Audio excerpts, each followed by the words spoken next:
Thank you, Professor Aurora. First of all, it is going to be difficult to defend what grade I should be given. But in any case, any grade for me is useful because it tells me something, and if it's a bad grade, I know I have to work harder. And if it's a good grade, still, it means I have to sustain it. So I learn from whichever grade I get. But first of all, I want to say our situation, Rwanda's case, is a very complex one, but is full of lessons, not only for Rwandans, maybe for the rest of the world, and specifically for Africa. It shows what we are capable of in two ways. One, where we put ourselves. The tragedy of '94, the destruction that came with it. So it shows how human beings are capable of the worst things that they can also do for themselves. But 22 years down the road, it also shows what human beings are capable coming from this background of a tragedy to a situation where not only comparison can be made between our situation with the normal situations, but also how, in fact, in some instances, Rwanda can provide examples to learn from across the world. If you look at the reforms we have carried out in many areas,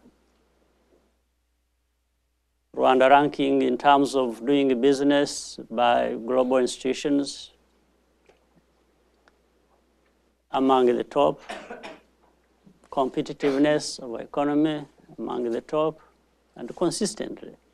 And the growth of our economy that has been registered for the last 14 years between 7 and 8% every year. Women empowerment and participation in politics, in business, in decision making.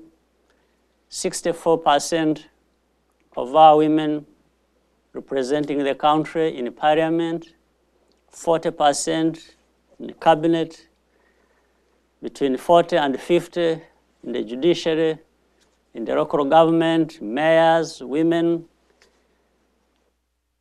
education.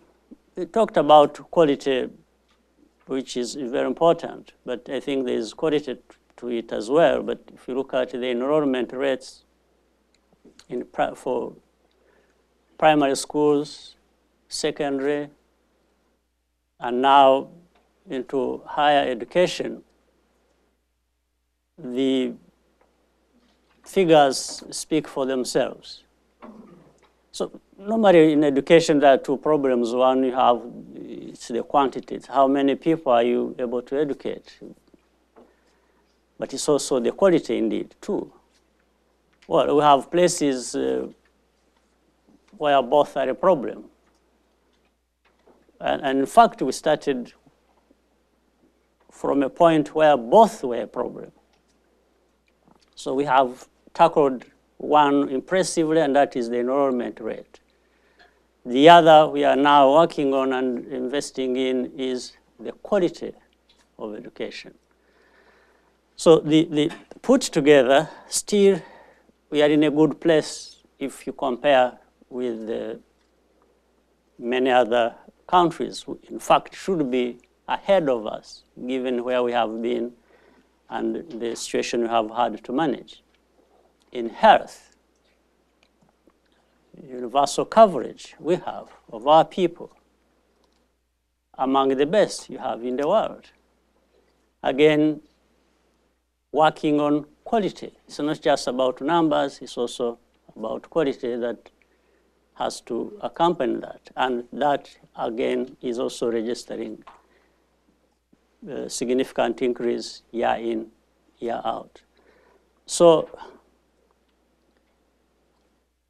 and let me touch something. I don't have to wait until maybe it comes by the way of questions. Rwanda, landlocked. In fact, I heard the roads being talked about. I don't know where it comes from that the roads are bad. Maybe it's just because somebody hasn't been to Rwanda. Or is talking about a story of 30 years ago. In fact, Rwanda has the best roads in our region. This is a fact. It's not, roads are things you see, so I'm not just creating anything. So in terms of infrastructure, the only thing we don't have is a railway, but we're in the process of building a railway, and we are working with the region.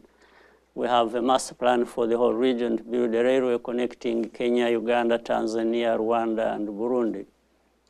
That is already underway. But for roads, there is no comparison between our roads and the rest of the countries in the region. Not only that, in other kinds of infrastructure,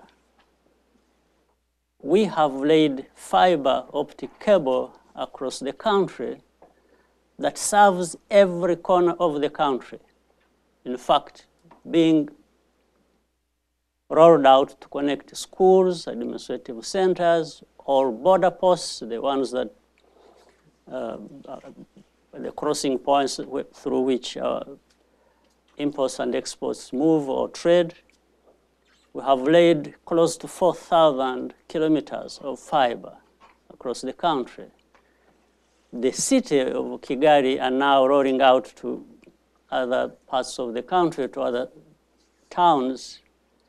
We have 4G LTE working. In the area of telecoms, what we have registered also in terms of development is very significant. So the infrastructure that is there to serve the citizens and serve the private sector, especially for its fast growth that we want and we are noticing, is unquestionable. There's no doubt about that. But being landlocked has helped us to think smarter and harder as to how we manage this. And two things come out. One is about regional integration that we have emphasized and is working, bringing together the 5 countries of 150 million people. It helps Rwanda to easily do business with these, with these countries and within this market.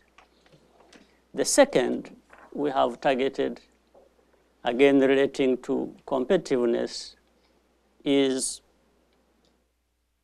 what are the things we should be doing or producing that have high value and therefore more or less render irrelevant the problem of being landlocked.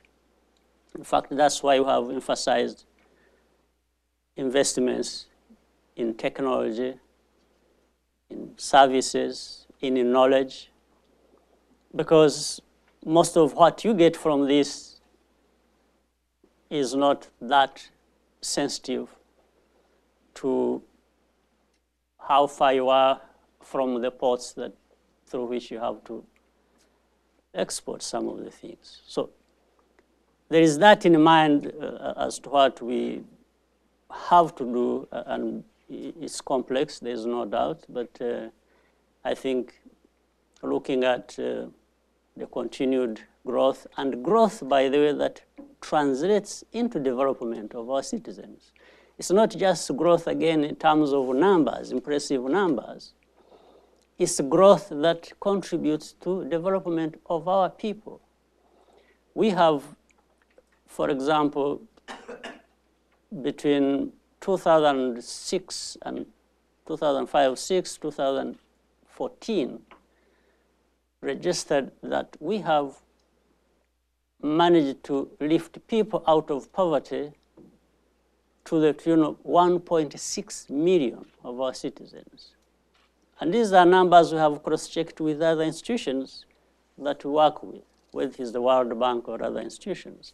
So the growth is not just growth of numbers, 8%, and that's it, irrespective of where it comes from. It is a growth that actually comes from and feeds into the well-being of our people. So in a nutshell, we have done what is humanly possible in changing the situation. In fact, again, let me make a clarification.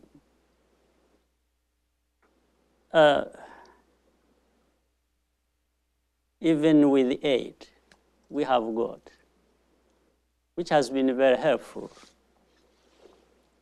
but we are not the only ones who get aid. There are many countries in the world that get aid.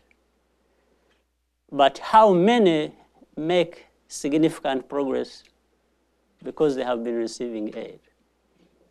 Therefore, you cannot qualify aid as being the one responsible for development or progress of people. It's also the people who receive it, how they put it to good use. So it cannot just be aid. It has to be those who receive aid, how do they use it?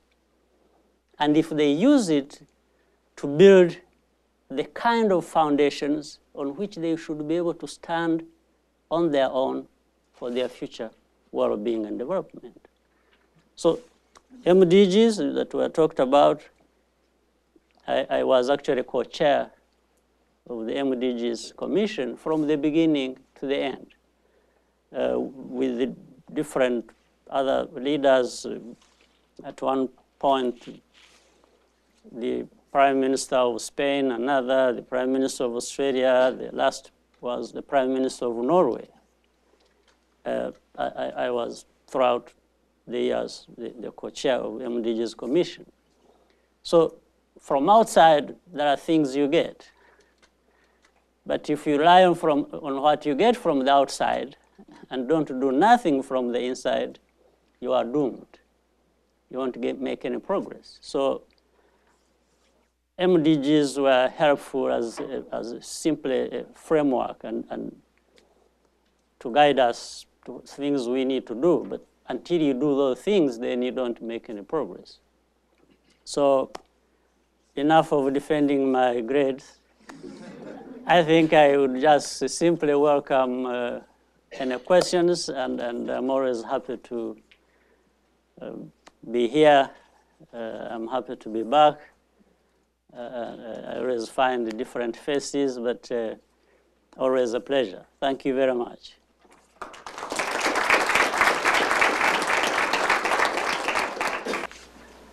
I'm curious what's your vision for the future of Rwanda over the next 10, 20 years? Well, the vision for the future is not divorced from the vision we have had. It's a continuation of the vision we have had. One, the vision we have had is really hinged on people, and their well-being, their development, and then the rest are those things that enable us to be where we want to be. But the aim is to be a stable, secure country and prosperous. And we know some of these things have been taken for granted by some other countries, but that's where I want to be. The aspirations are really the same for all people, whether it is Rwanda, Africa, or other parts of the world. So I think we've been doing a lot, as I said earlier, to build the foundation, a very firm foundation on which we can keep building for the well-being of Rwandans. And for Rwanda in particular, we are very conscious and probably better than anybody or more than anybody as to how our number one asset is our people. So how we invest in our people for their health, for their education, for skills, for they being the drivers of what they get and want for their future is the only way. So 20 years down the road, I think we should be, maybe we are about to obtain a middle income status, and that's what we are in the current vision running up to 2020 we are looking at. And more years ahead, why not move to another level like we have seen other countries progress? Michael? Well, first, thank you very much for being here. It's a great honor. We really appreciate it. Milka mentioned, brought up the electricity point. I think it's a fair point that you made great progress, went from 2% to 9% of population having electricity, but that's still 9%. And I was just curious how you were thinking about developing the electric grid. It sounds like there's a lot of potential in geothermal. You do have some natural gas. So I guess intuitively, I think you probably would want to invest in the electric grid in order to foster industry and any sort of production of clean energy. And I was just curious how you thought about that. In fact, some numbers have probably been mixed up for the current connections for electricity are at 22%, and that is off and on-grid connections. And we are looking at, in the next 2 to 3 years, our aim is to have 70%, and that is possible because of the investments that are already underway. Now, initially, the main source of our electricity is hydro. But we have already, in fact, underway right now. In fact, we have already, for example, 25 megawatts that has just been inaugurated from methane gas. Methane gas to power is something that has taken a bit of time because of the technology involved, but now it is proved that it has proved already that it is working. And we have methane gas under Lake Kivu. It's large amounts. It is 66 billion cubic meters. But at one point, you have only to exploit not more than 3 billion cubic meters, which can give us at any one time about between 700 and 800 megawatts. And this is for a very long time because the gas keeps regenerating itself. And so the complexity was about they have to remove the gases from under the lake because it is mixed, methane gas mixed with other gases, and then filter out methane gas pure and return other gases to under the lake, and then fire the methane gas and then turn turbines to produce electricity. So the experiment has worked. Now we can quickly scale to whatever level that will be allowed by the availability of resources.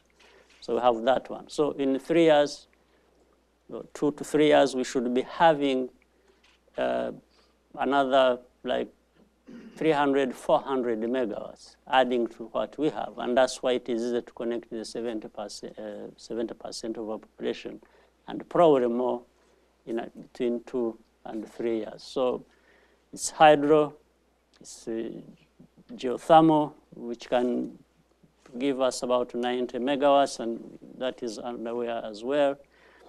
And then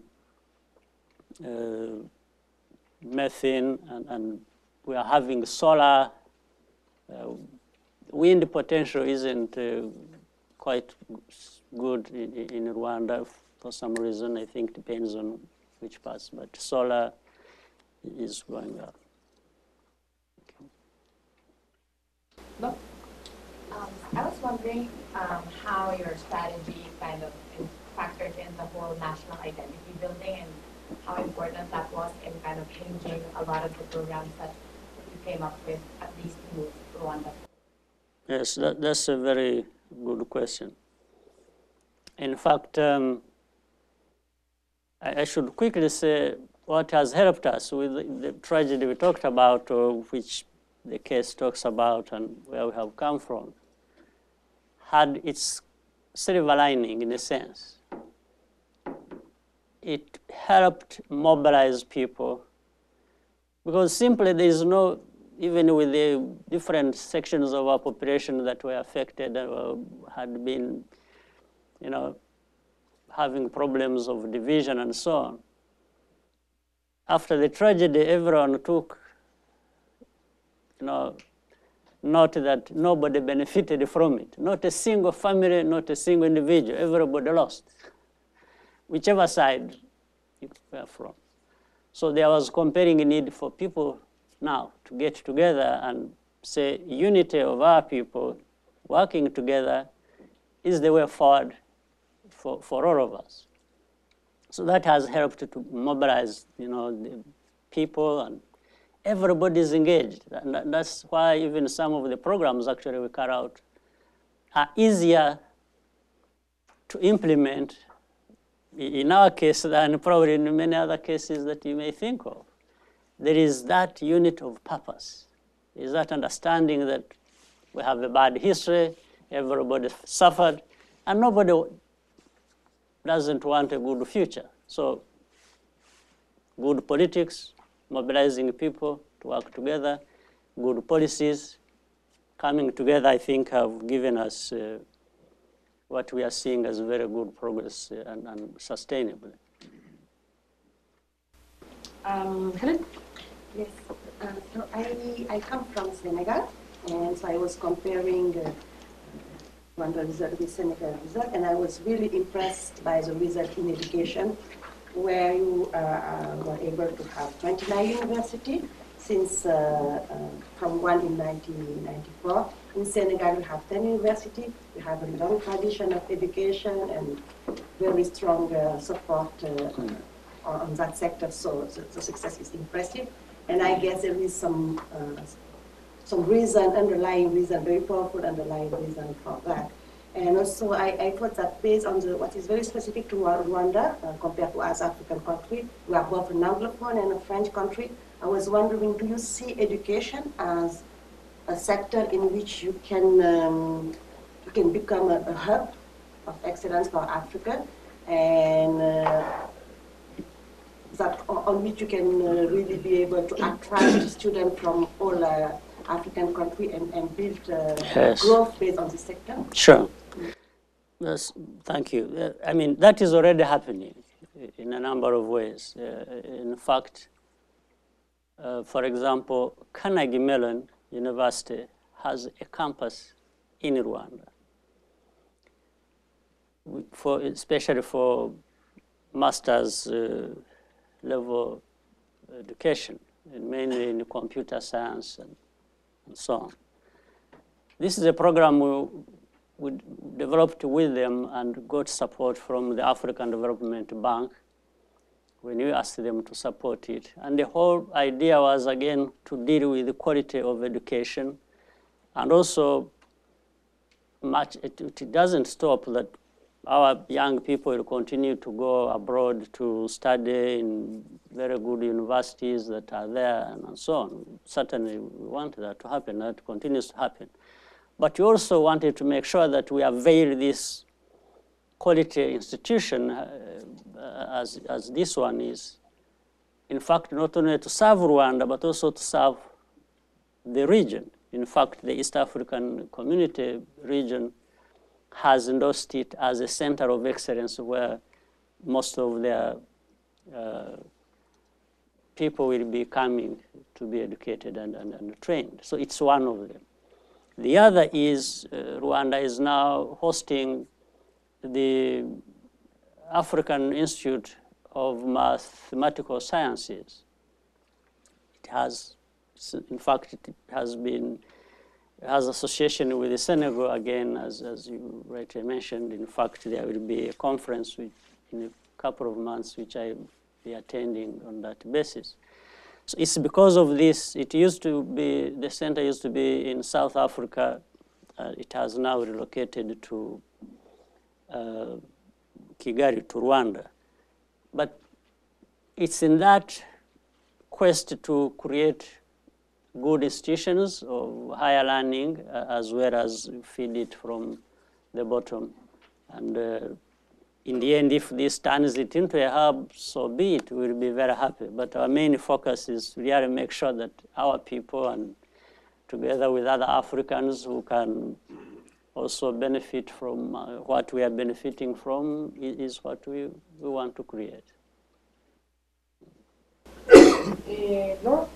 Are there any lessons that you think could be, that from the work that you've done, that you think could apply to other African countries that are where you were in 2000? So are there one or two lessons and things that you did that really could be applying to other cases that are in the same position? Well, I guess so, even before I think of any specific one, because Rwanda, like other African countries, there are many similarities as much as there are some differences, but I think there are more similarities than differences. So, for example, it's all about how you manage, whether politics or economics. If you, for example, if there is fighting corruption, which has bled our economies and destroyed some of them,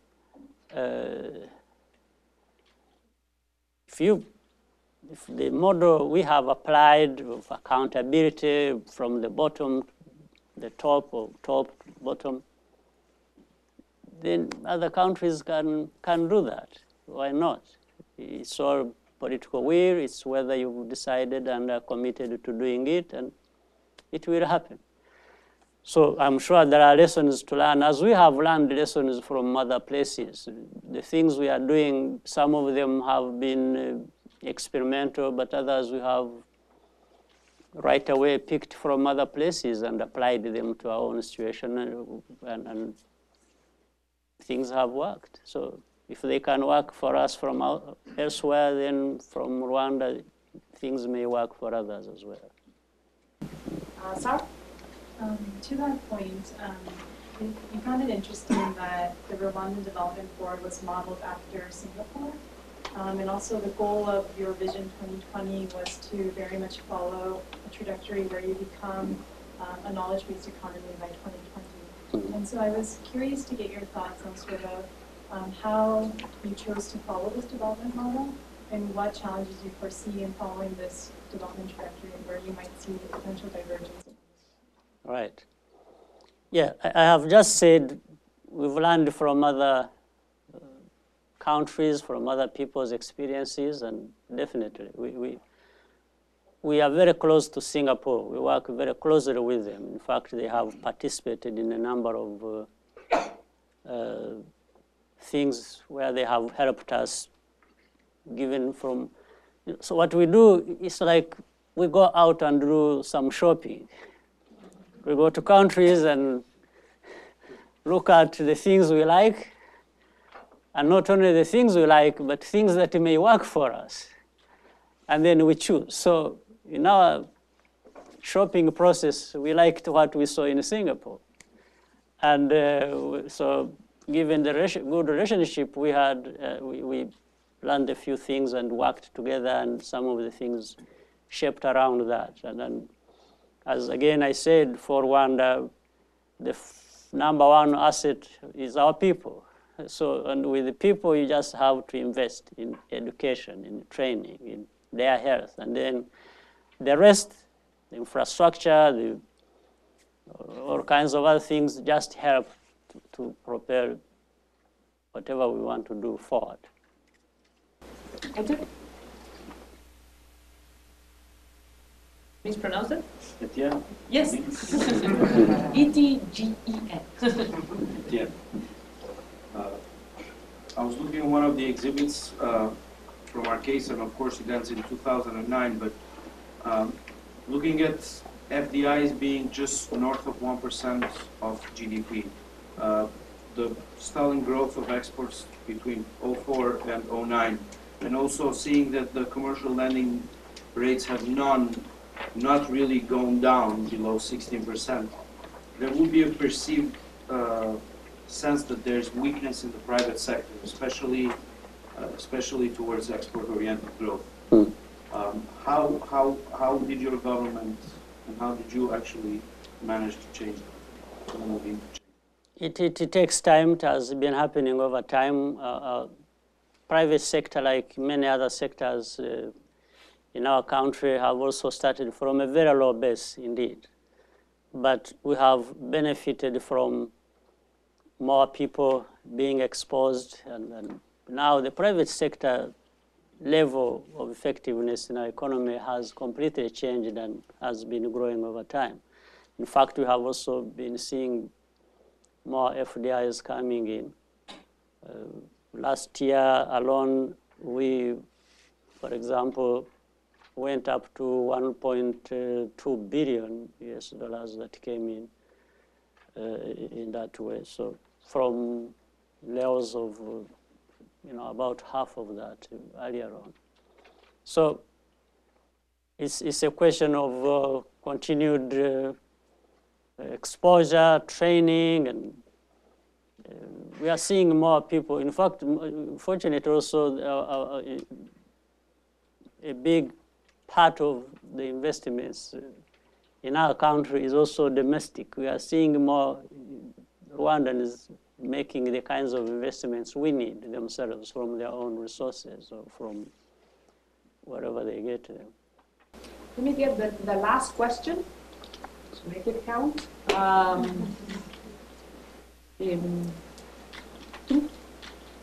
Thank you. So firstly, I think I would like to agree with you, President Kagame, when you say that you and the Rwandans have done what is humanly possible, given your context in 1994, to get to where you are today. And as an African, I think I just want to say thank you for your contribution to stability in Africa. My question arises from my concern at what I see as the growing inequality levels in Rwanda, where 56% of Rwandan wealth sits in the top 20 population of the country. Now, I think for any country, those levels are dangerous, but particularly I think more so for Rwanda, given where you've come from.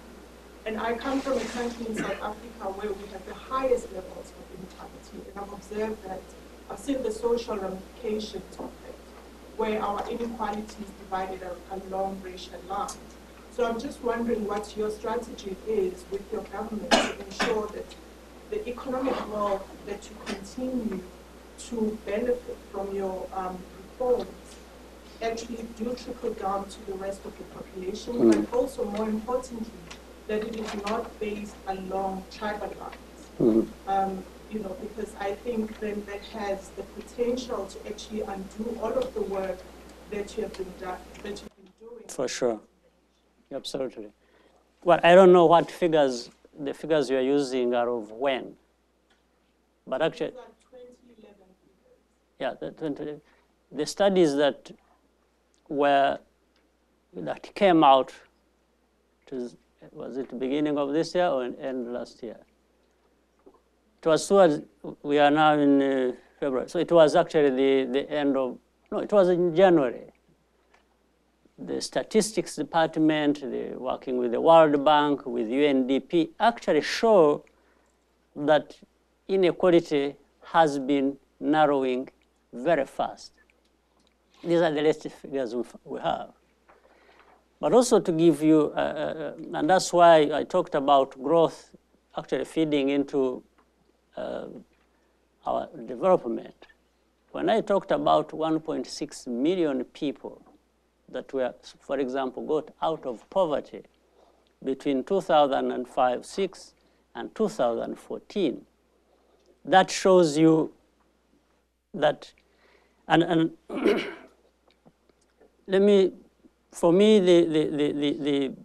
the other measure may be other than just the figures people talk about is when we look at the lowest level of our people, the poor people, and the majority of them, where they are, even if you just measured how fast they are getting out of that, forgetting about, for a moment, even those who have and have been moving faster, higher, but looking at those at the bottom, how fast they are getting out of there, I think that is gives a better feeling than just looking at this gap. So what we are seeing, therefore, is the majority of our people at the bottom, and the rate at which people are getting out of poverty tells us that our strategy is actually working. And therefore, if you look at the GDP per capita, that has more than quadrupled from 2000 to today. And this is real. It's not just GDP per capita of some numbers. No, it's real.